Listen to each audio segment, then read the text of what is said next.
15, 16, 17 anos, o único pensamento que eu tinha era de tirar minha vida.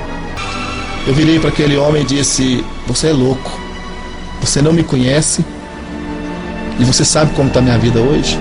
E eu fui para a igreja com o coração quebrado de dor, pensando na morte, não pensava na vida, mas na morte. E quando eu cheguei naquela igreja, o pastor foi usado por Deus e disse: olha, aqui tem uma pessoa jovem que está pensando em tirar a sua vida. Eu quero te dizer algo importante. Com 17 anos de idade, eu tinha dom de revelação, eu era dotado do dom de visão, eu orava por pessoas possessas e elas eram limpas na mesma hora. E o inimigo não estava feliz com aquela coisa. Ele não estava feliz por eu ter aceitado Jesus. Eu digo isso porque foi por causa de uma palavra, uma brincadeira, que eu desviei dos caminhos de Jesus Cristo.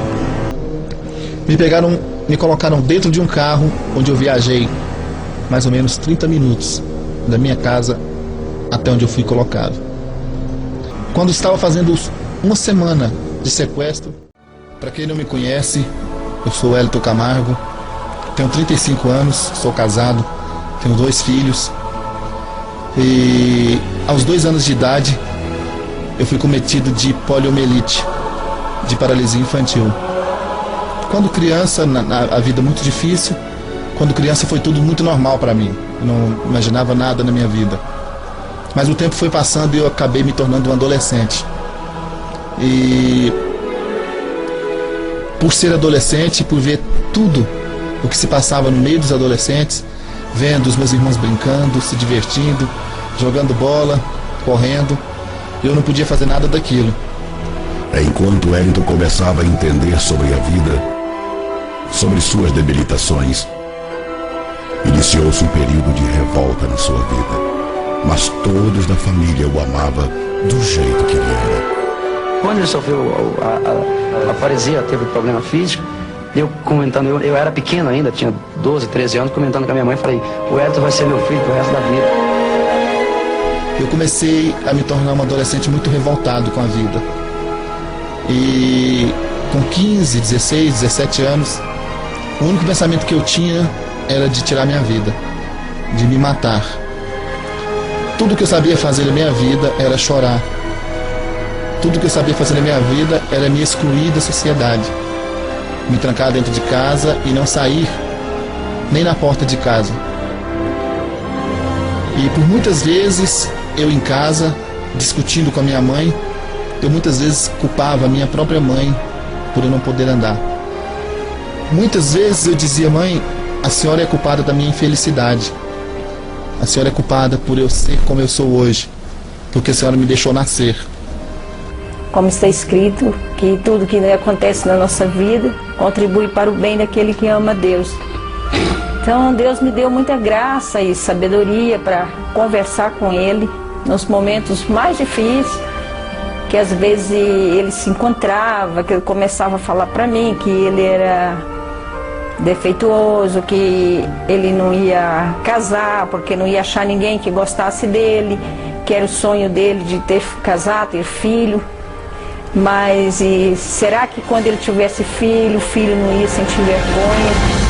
E eu me lembro que minha mãe, chorando, com os olhos rasos d'água, ela dizia: filho, se você mexesse somente o pescoço, se você mexesse somente os olhos, eu ainda assim te amaria do mesmo jeito que te amo agora. Hoje eu entendo o porquê que ela dizia que me amava, porque hoje eu também sou pai e sei o amor que um pai e uma mãe têm. Que eu acho que vocês têm visto. Um trauma na família, um conflito na mente. Wellington, um pobre jovem que já entendia do círculo natural da vida. O meu passado, principalmente com o Edson, foi um passado muito dolorido. Como vocês viram o testemunho da minha esposa, vê que o sofrimento nosso com ele foi muito grande. Além de ele ser paralítico, ainda sofreu várias coisas em cima dele para judiar com ele e com nós também. Wellington definitivamente sabia que o seu destino seria empurrar as rodas de uma cadeira condutora por toda a sua vida. Aos 17 anos de idade, eu me lembro como hoje, eu estava parado na porta da minha casa, isso era 6 horas da tarde mais ou menos, quando passava na porta da minha casa um grupo de evangélicos, que nós chamávamos somente de crentes naquela época. E isso era já tardezinha, o grupo de crentes passou por mim, passaram cantando o hino da harpa, um hino, não sei se chamado Um dos Tais. Acho que a maioria dos evangélicos conhece esse hino. Um dos tais, podes tu também dizer sou um dos tais.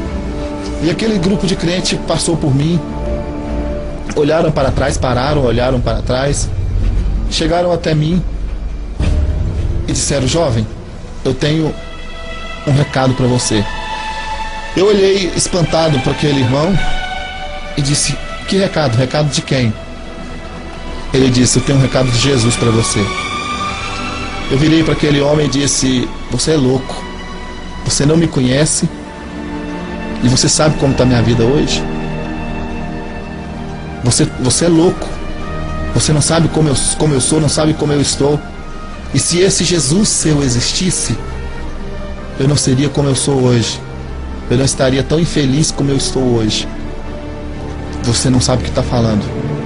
E aquele homem olhou para mim, fitou o olhar em mim e disse: vamos fazer um desafio.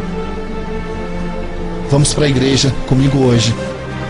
Se Deus não mudar a tua vida hoje, eu largo de ser crente. E eu olhei para ele e disse: você é audacioso, eu vou para essa igreja com você. E eu fui para a igreja com esse homem. Quando eu cheguei na igreja e vi todo aquele movimento, vi os irmãos dando glória a Deus, sorrindo, olhando para mim sorrindo, eu olhava para aqueles irmãos e procurava um motivo daquela felicidade deles, uma aparência. Eu queria encontrar alguma coisa, o motivo deles serem tão felizes e eu estar ali tão triste. E eu olhava para aqueles irmãos, olhava para a igreja, uma igreja humilde, simples, não cabia mais que 50 pessoas, o piso de vermelhão, as vestes daqueles irmãos eram vestes simples. Eu olhava para fora e não via carros, eu olhava para eles e não via roupas caras. E naquele momento, o desafio daquele irmão, que havia me dito que Deus iria começar a mudar minha vida naquela hora, estava se cumprindo. Porque naquela hora, Deus começou a mudar a minha vida. Aquela tristeza que eu sentia já não era tão grande assim. O culto terminou, eu fui embora para casa. No outro dia, eu marquei o relógio e disse: agora sou eu que quero ir para a igreja com os crentes. Marquei o horário deles passarem e fiquei esperando eles passarem na porta da minha casa. Eles passaram e eu logo os gritei, disse: irmãos, eu quero ir para a igreja hoje com vocês. Eles disseram: então vamos. Nós fomos aí, eles me pegaram, me empurrando a minha cadeira, me levaram até a igreja. E mais uma vez eu não entendia nada do que estava acontecendo. Mais uma vez eu via aquele povo sorrindo. Mais uma vez eu via aquele povo alegre. E eu querendo morrer, infeliz, triste. Naquele mesmo dia havia tentado tirar a minha vida com veneno. O suicídio era um reflexo da infelicidade de Wellington Camargo. E o seu trauma o cegava a ponto de não permitir que ele enxergasse o carinho especial de toda a sua família. Aí um dia eu conversando com ele, eu fiquei até 2 horas da manhã falando para ele que Deus era grande e poderoso para fazer com que os sonhos dele se tornassem realidade. Mas Wellington parecia ter encontrado o caminho certo para a cura desse trauma. Eu fui para a igreja com o coração quebrado de dor, pensando na morte, não pensava na vida, mas na morte.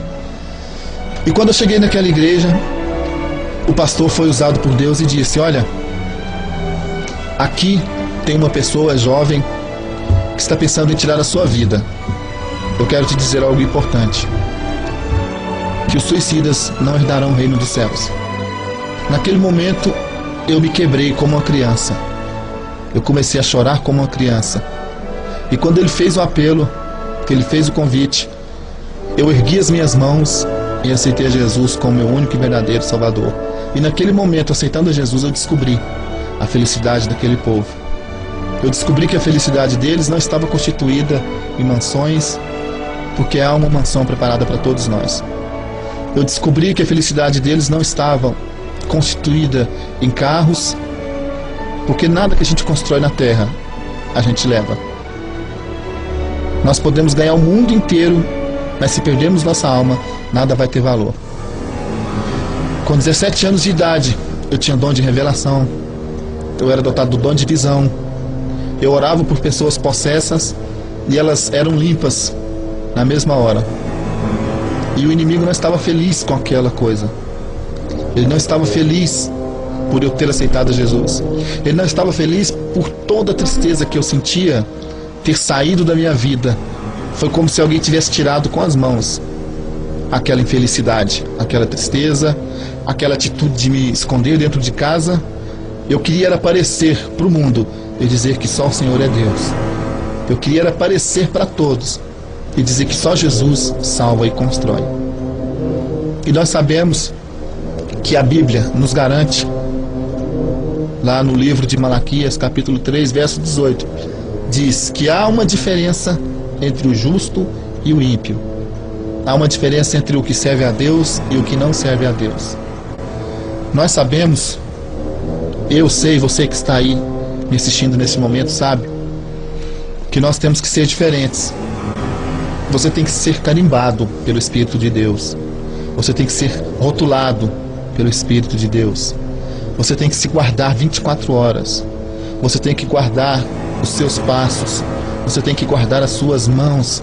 Você tem que guardar os seus olhos, os seus ouvidos. Mas principalmente, você tem que guardar a sua boca. Eu digo isso porque foi por causa de uma palavra, uma brincadeira, que eu desviei dos caminhos de Jesus Cristo. Estes mesmos irmãos que haviam me ganhado para Cristo estavam indo comigo para a igreja, e no meio do caminho eu estava tocando a cadeira, e um deles, vendo a dificuldade de tocar a cadeira, disse para mim: Wellington, eu vou te ajudar a empurrar a tua cadeira. Eu disse a ele: não. Brinquei com ele antes, só que mal acompanhado. Não vigiei a minha boca. E na hora que eu cheguei na porta da igreja, nós encontramos na porta da igreja os degraus para subir. E eu virei para o irmão e disse: irmão, me ajuda a subir aqui. Ele brincou comigo e disse: não, suba sozinho antes, só que mal acompanhado, não foi? Então sobe sozinho. E naquela hora eu não entendi a brincadeira dele. Não vigiei os meus ouvidos e nem a minha boca. E eu confesso para vocês que fui embora furioso para casa. Eu fui embora me sentindo humilhado, porque eu imaginei que se eu pudesse subir só, eu não teria pedido para ninguém me ajudar a subir. E muitas vezes as pessoas hoje imaginam que o inimigo ele se aproxima de alguém com chifres, com cutelo na mão, com os olhos saindo fogo, com a boca saindo fogo, mas não é verdade. O inimigo hoje ele usa de estratégias. Ele vem chegando de mansinho, para que você não perceba a proximidade dele. Porque com certeza, se você perceber que algo mal está chegando até você, você vai se prevenir. Eu, por causa daquela brincadeira, dei um espaço. E ali o inimigo começou a agir na minha vida. Eu já não participava mais dos cultos diários, eu não participava mais da escola dominical, eu não participava mais do grupo de jovens ao qual eu fazia parte, de canto. Não participava mais de nada. Quando eu vi por mim, eu estava completamente desviado dos caminhos do Senhor Jesus. Eu estava mais desviado do que antes de conhecer a Cristo. E aconteceu na vida dele para o bem, porque muitas vezes as coisas acontecem na nossa vida para que nós possamos enxergar maior o amor de Deus, porque é Deus que cuida da gente. Mas depois que você se afasta, para você voltar é difícil. Dá muito trabalho. Porque o meu coração estava duro e nada e nada amolecia o meu coração. Porque eu conhecia tudo. Eu conhecia o que era a igreja, eu conhecia o que era falar em línguas, eu conhecia os dons espirituais e nada me comovia. Neste período, eu comecei a perceber que aquelas dores que eu sentia voltaram em dobro.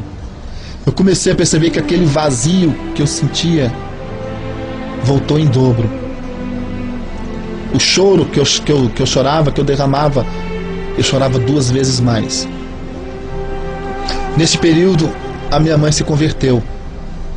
E minha mãe orava por mim todos os dias. Colocava o joelho no chão todos os dias por mim.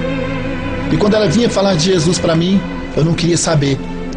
Quando ela vinha falar de Jesus para mim, eu dizia: para, o que a senhora vai me falar eu conheço. Se algum dia eu quiser voltar para a igreja, pode deixar que eu volto, mas deixa eu ir para a minha festa agora. E não queria saber de Deus, não queria saber de Jesus Cristo, não queria saber do amor de Deus. E saía. A minha vida era me divertir, a minha vida era beber, a minha vida era curtir com os amigos, a minha vida era só isso. Eu não queria saber de Deus. Mas existia certos momentos na minha vida que o corpo queria, a vontade queria, mas a alma doía. Muitas vezes eu passava na porta da minha igreja, que eu congrego hoje, Assembleia de Deus. Eu passava na porta da minha igreja e via os jovens na porta da igreja, e eu sentia muita vontade de voltar, eu sentia muita vontade de ir para a igreja, mas eu não dava conta por mim mesmo, eu não conseguia por mim mesmo voltar para a casa de Deus. Até que um certo dia eu estava em casa e havia um pastor na minha casa, e eu disse para ele: pastor, eu quero que o senhor faça um pequeno culto hoje na minha casa. E ele disse: tudo bem, Wellington, vamos fazer um culto na sua casa.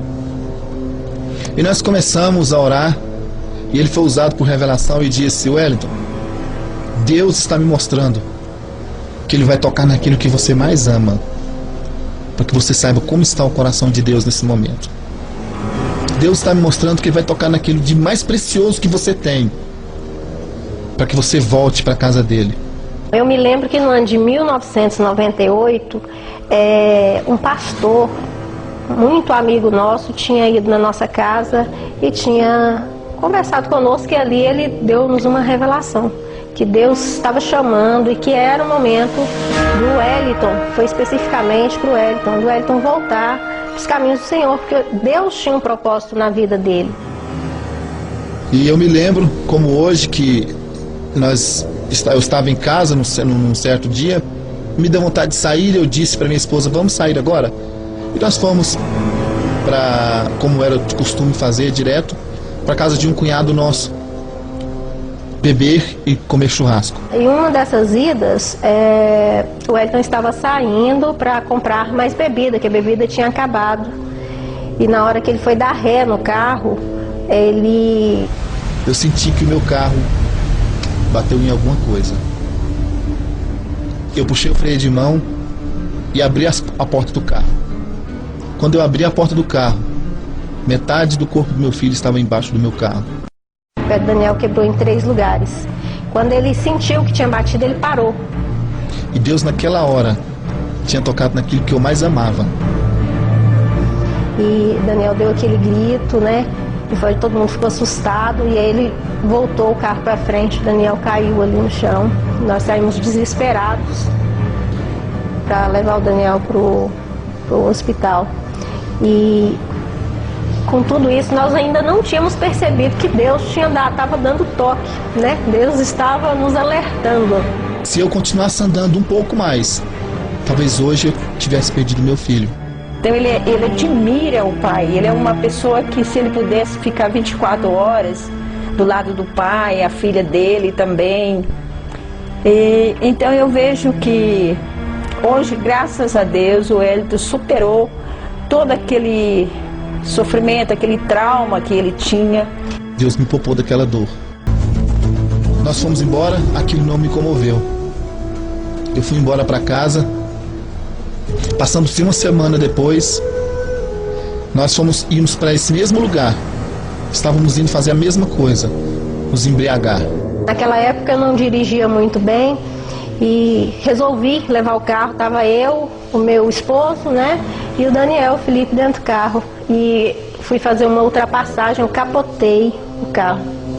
Mais uma vez, Wellington Camargo e sua esposa presenciaram a grandeza de Deus através de mais um livramento de morte. Deus provou que sempre esteve com ele. Ele é que não percebia. O carro acabou, mas eu não tive um arranhão.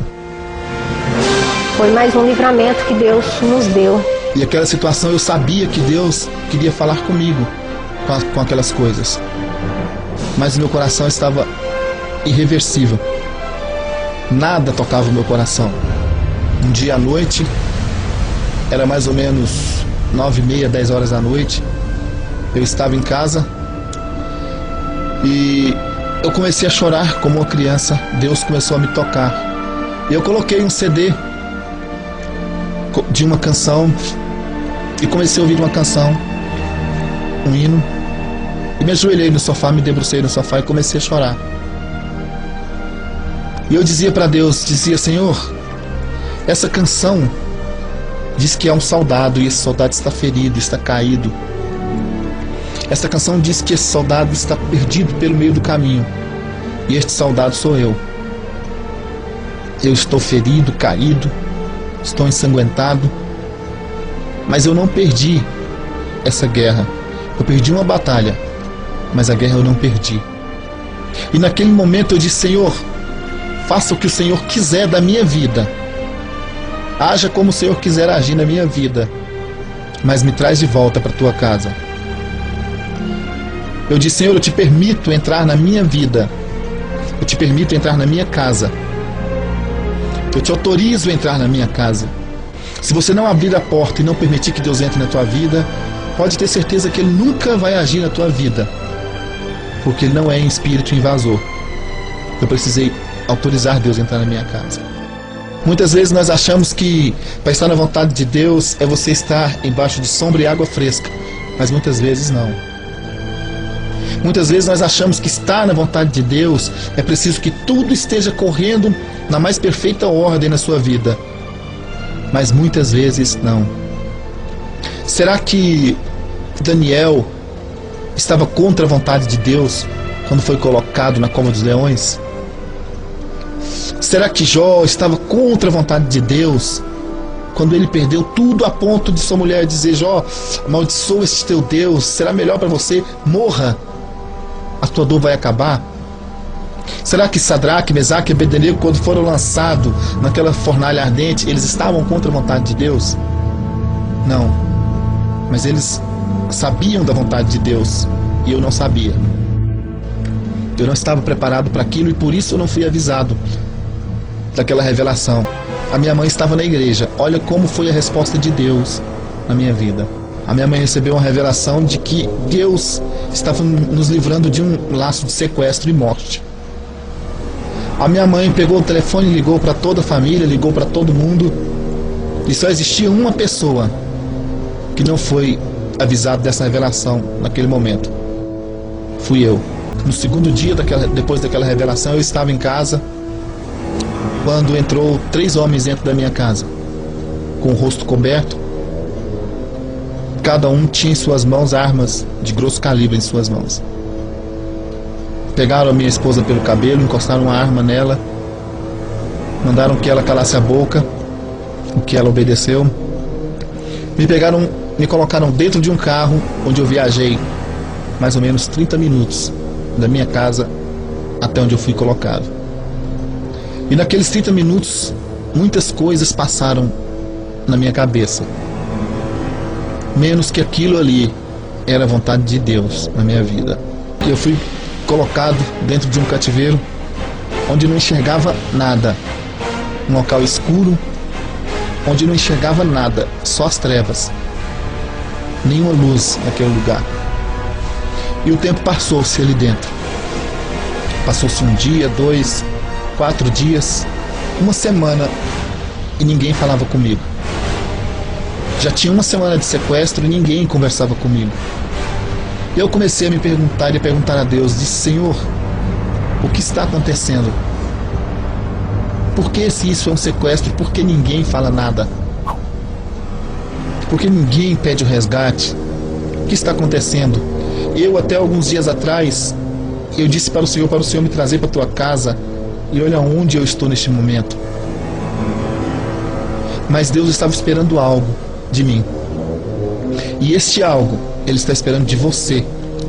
Este algo Ele está esperando de você que está me ouvindo neste momento. Deus estava esperando uma atitude para que Ele tivesse uma ação. Deus pode perfeitamente colocar tudo nas suas mãos sem que você faça nada, mas Ele não te quer parado, Ele te quer movendo e trabalhando. Quando estava fazendo uma semana de sequestro, eu sozinho dentro daquele cativeiro, eu ergui as minhas mãos e disse: Senhor, eis-me aqui na tua presença. Senhor, eu queria muito que tivesse um homem de Deus para me fazer o apelo para voltar para a tua casa, mas eu estou sozinho. Eu ergui as minhas mãos sozinho dentro daquele cativeiro e disse: Senhor, eu te aceito na minha vida como meu único e suficiente Salvador. Aquela era a atitude que Deus estava esperando da minha vida. Era aquela a atitude que Deus estava esperando de mim. Quando eu fechei a minha boca, um deles entrou no quarto e começou a negociar. E ali o tempo foi passando e Deus foi transformando a minha vida. Ali o tempo foi passando e Deus foi me lapidando. Algumas pessoas me questionam: Wellington, mas foram 3 meses, por que tanta demora? É porque Deus precisava me lapidar primeiro. Às vezes nós vemos uma pedra preciosa, uma esmeralda bruta, e se alguém não conhece aquela pedra, com certeza você vai olhar para ela e vai jogar fora, porque não conhece aquela pedra. Mas por quê? Porque aquela pedra não está trabalhada. E assim foi Deus comigo. Esse prazo de 3 meses talvez não fosse o prazo que eu quisesse, mas era o prazo que Deus queria para trabalhar na minha vida. E ali Ele foi me lapidando, me transformando pouco a pouco. Ali Ele foi movendo todo o meu ser. Ali, enquanto Deus trabalhava na minha vida, dentro daquele cativeiro, Deus trabalhava na vida da minha família. Eu lembro que na época do sequestro eu tinha 3 anos, hoje tenho 13, é uma longa diferença, né? Eu lembro que eu não sabia, eu não entendia muito das coisas. Eu lembro que eu falei pra minha mãe: mamãe, será que se eu der todos os meus brinquedos, eles soltariam meu pai? Eu me lembro, como hoje, uma certa madrugada, eu não me lembro o horário direito, porque eu não tinha relógio, mas eu imaginava que fosse algo em torno de 00:30, 1h da manhã, porque sempre ao lado de onde eu dormia, um dos bandidos ficavam me vigiando. E naquele momento tinha acabado um telejornal, que acabava de madrugada.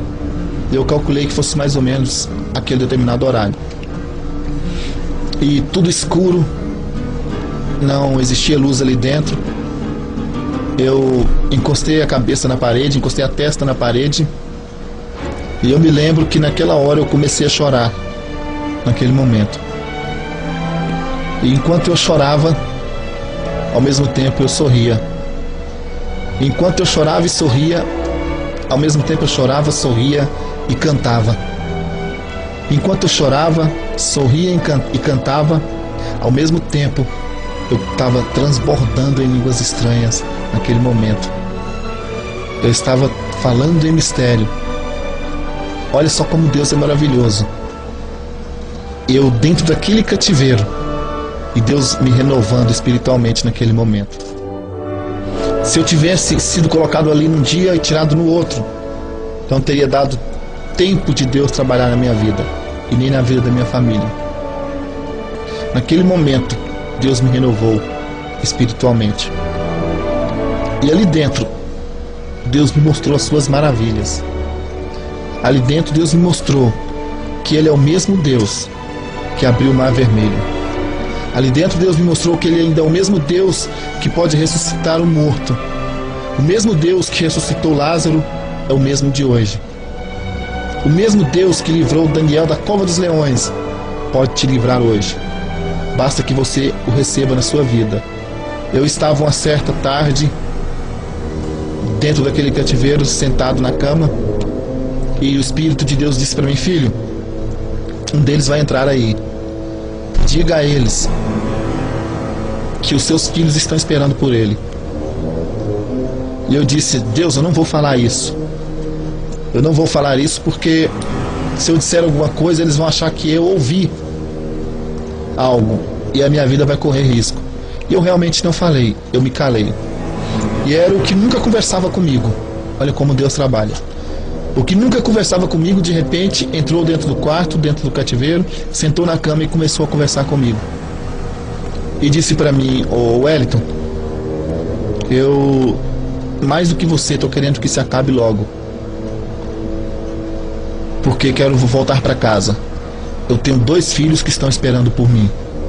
Sabe o que quer dizer isso? Eu não disse a eles a revelação, mas Deus usou um ímpio para confirmar a revelação naquele momento. Não precisou que eu dissesse a ele que os filhos dele esperavam por ele.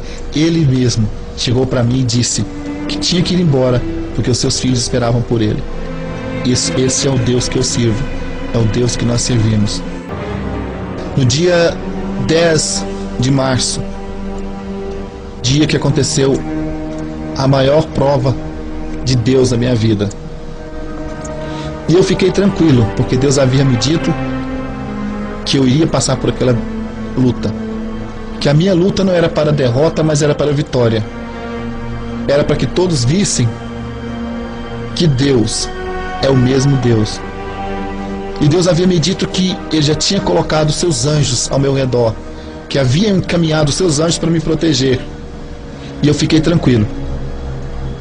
Quando foi à noite, um daqueles homens entrou dentro do quarto com uma faca na mão.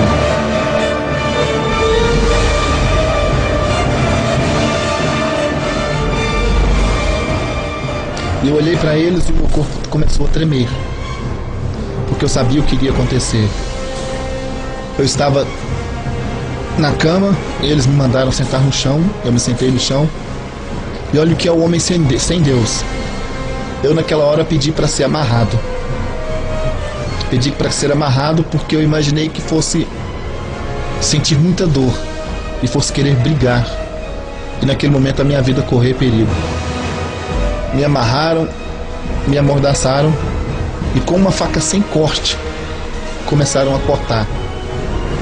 A faca, ela não cortava, ela rasgava, porque ela não tinha corte. Eu podia ouvir estalando no momento em que a faca me rasgava. E o sangue correu pelo meu corpo naquele momento. O sangue começou a derramar no meu corpo, de escorrer. Ele não pingava, ele escorria. E naquele momento eles pegaram um vidro de álcool, jogaram sobre minha orelha, não sei por qual motivo, e saíram com um pedaço da minha orelha na mão, bateram a porta, fecharam a porta bateu e abriu novamente, e naquele momento eu ouvia eles conversando entre eles. Eu de cabeça baixa nessa posição, chorando, disse: Senhor, hoje de manhã o Senhor me disse que a vitória era minha. Hoje de manhã o Senhor me disse que o seu povo estava orando por mim, que os seus anjos estavam ao meu redor. E olha o que está acontecendo comigo agora. E o Espírito de Deus disse para mim: filho, contempla com os teus olhos agora. E eu estava nessa posição. Eu virei minha cabeça para o lado esquerdo, olhei para o lado esquerdo e contemplei 3 varões de branco. E esses varões tinham em suas mãos uma espada de ouro. Era algo muito bonito. Não existe nada na face da terra para eu tentar mostrar para vocês do que era a beleza daqueles 3 anjos de Deus. E aqueles anjos começaram a me rodear, a dar círculos sobre mim. Eles começaram a dar círculos sobre mim e pararam os 3, um do lado do outro. do meu lado esquerdo.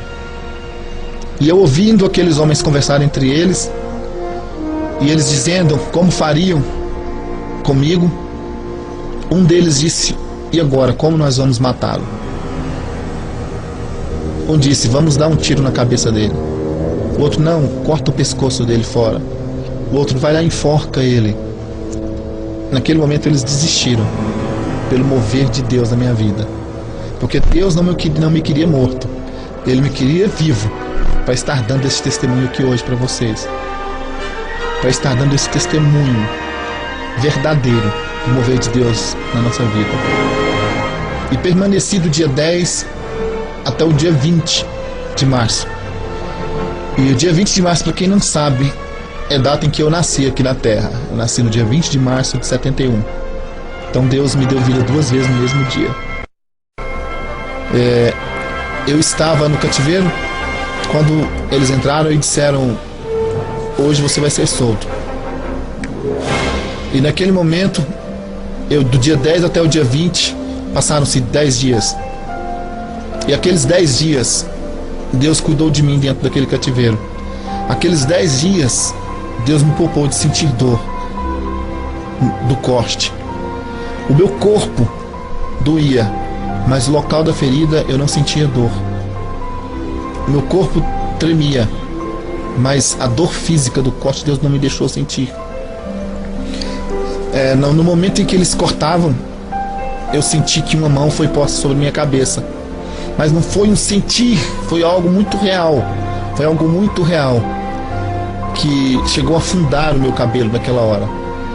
E aquela mão começou a esquentar a palma daquela mão. E o meu couro cabeludo adormeceu. Meu rosto ficou dormente. Meu corpo ficou dormente. E eles cortaram sem anestesia. E naquele momento, Deus provou que, além de ser o médico dos médicos, Ele é o anestesista dos anestesistas.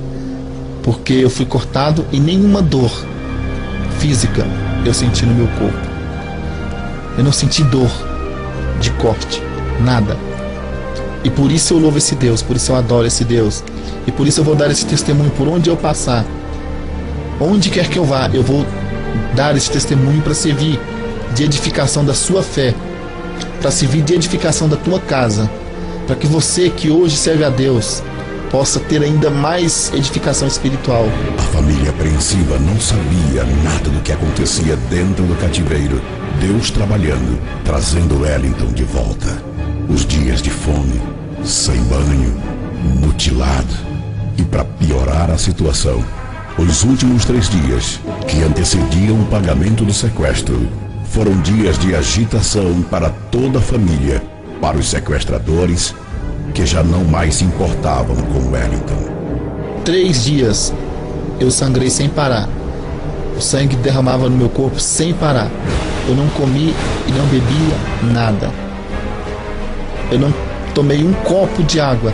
Eu não coloquei uma gota de água na boca, um grão de comida na boca. A fome, a sede e a tortura pareciam colocar um ponto final neste drama. O valor do resgate de $300 mil tinha sido pago. Wellington seria finalmente libertado. E para piorar minha situação, neste dia eu estava completamente drogado. Porque para ser solto, eu tomei algo que até hoje eu não sei o que é, que eu não conseguia nem sequer erguer minha cabeça. Eu não conseguia nem sequer erguer o pescoço, porque tudo girava e eu caía novamente. Eu tentava levantar, o mundo girava e eu caía novamente. E no dia que eu fui deixado no mato, no dia 20 de março, pelo menos no estado de Goiás, é época de muita chuva. E o lugar onde eu fui deixado era um buraco. Quem acompanhou na época lembra disso. Era um buraco. E eu fui deixado naquele lugar e eu olhei para o céu e uma tempestade muito grande estava se formando naquela noite. Eu olhei para o céu e o céu estava repleto de nuvens, fechado, escuro. E eu, de olhos fechados, eu determinei, assim como você tem que determinar algo de Deus na sua vida, eu determinei. Senhor, eu não aceito isso na minha vida. Não permita que chova aqui esta noite. Porque eu imaginei que se chovesse ali, eu sem poder sair daquele buraco, e aquele buraco se enchesse de água, talvez hoje eu não estivesse onde eu estou. Talvez hoje eu não estivesse dando esse testemunho para você. Mas Deus, como eu disse antes, me queria vivo para testemunhar hoje para você. Eu fechei os olhos e orei a Deus. E quando passou-se 5 minutos mais ou menos, que eu abri os meus olhos, eu olhei para o céu. Não existia mais uma nuvem de chuva no céu. O céu estava completamente limpo. Estava cheio de estrelas. E as estrelas brilhavam no céu. Este é o meu Deus, que até a chuva teve que ouvir a sua voz e a sua ordem. E eu quero dizer para você que Deus não fez isso na minha vida porque eu sou o Wellington Camargo. Deus fez isso na minha vida porque eu entreguei a minha vida inteira em suas mãos. Este aqui foi o buraco onde deixaram Wellington, numa madrugada fria onde este pedaço de cobertor o fez companhia. Ao amanhecer, Wellington, sem forças e com muita dificuldade, se rastejou por mais de 100 metros até chegar a esta estrada, onde foi socorrido por este jovem que por ali passava com a sua motocicleta. Ele o levou a um batalhão da polícia, e do batalhão da polícia Wellington Camargo foi levado a uma clínica, onde encontrou sua família e os amigos. O pesadelo chegou ao final.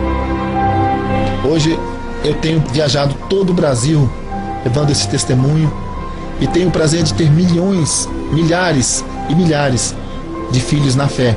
Deus havia me prometido que eu iria viajar o Brasil inteiro. Eu não acreditava. Hoje eu tenho viajado o Brasil inteiro. Deus havia me dito que eu iria conhecer outros países. Eu não acreditava. Hoje eu tenho ido para vários países levar a palavra de Deus e louvar o Senhor.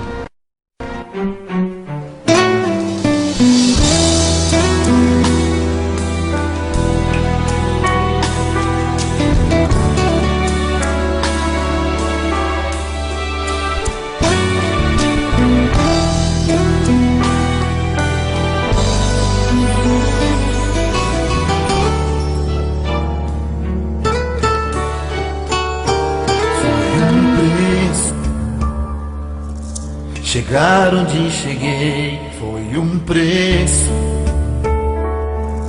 Passar o que passei foi um preço. Alguém me maltratar e com as mãos a sangue frio ser capaz de mutilar foi um preço. A saudade que bateu foi um preço. Só eu sei o que doeu, foi um preço. Lembrar de quem amei, foram 3 meses e 6 dias que eu só chorei, foi um preço. Recordar os meus momentos de emoção, os meus filhos, meus amigos, meus irmãos. Mas eu sempre acreditei que Deus pudesse me livrar. Foi um preço tão pequeno, pois agora descobri que um alto preço foi pago por mim, para que você estivesse aqui e pudesse me ouvir. Foi o preço que Jesus pagou na cruz por você.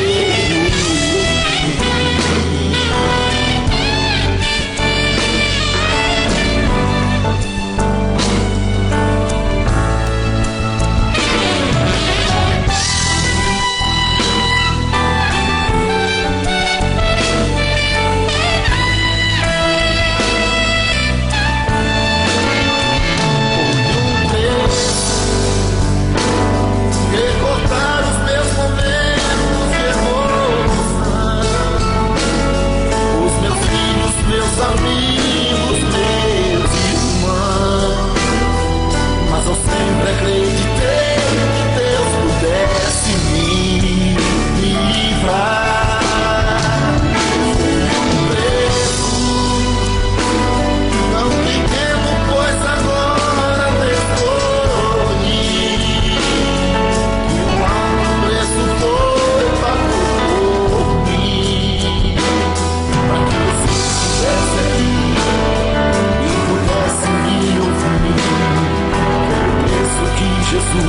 pagou na cruz. Você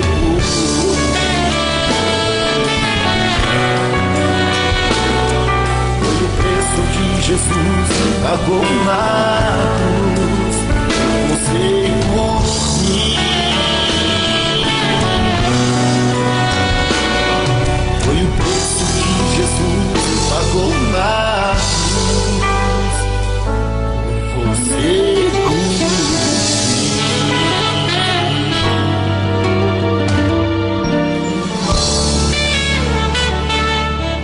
Que alguém me chame de louco, que alguém me chame de fanático, que alguém me chame do que quiser. E não importa o que alguém acredite ou não nesse testemunho, mas o meu compromisso com Deus eu vou ter que levar até o fim. Enquanto eu viver sobre terra ou mar, onde Deus me mandar, eu irei. Canal Semeando Vida. Deus dá o crescimento à semente que é plantada em terra boa. Deixa aqui o seu comentário, se inscreva no canal e ative as notificações para receber mais conteúdos que irão abençoar a sua vida. Até a próxima e fiquem com Deus.